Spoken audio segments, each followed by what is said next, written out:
Nyasaye mondo oket chunye kamokwe. Kawadhi nyime ni aput mar jolony marango pach jokanyo mag pinje Afrika ma ugwe kauno ne osomo pach jodak ma counties ma Kisumu, Siaya, Homa Bay kod Migori ewi paro mar chik manyien madhi tayo riwruogno. En twak ma osetime pinje mag Burundi kod Uganda ka koro sani gidolo tache piny Kenya kendo bombe kaka Nakuru, Embu, Nyeri, Garissa, Nairobi kod Eldoret ibiro lim.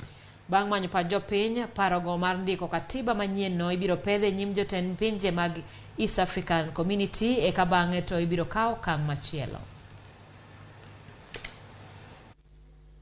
We are here in the process of consulting the stakeholders. These are the people who will benefit from the work we are doing. Writing a constitution or any document that requires to take into the interest of the people must be participatory. People must be consulted. So the principle of participation is very important in democracy. So basically that's what we had to consult. We are not here to give our views. We are experts, constitutional experts.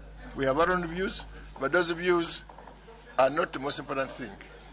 Our ability is to harmonize the views of East Africans. This time round, bottom up, we start this consultative process so that the people of East Africa are actively involved in the formation of the confederation and ultimately the federation. And therefore, they will be the ultimate guarantors that the federation can continue. Because they have been involved in it, the foundation is based on the people of East Africa and not on the leaders at the top there.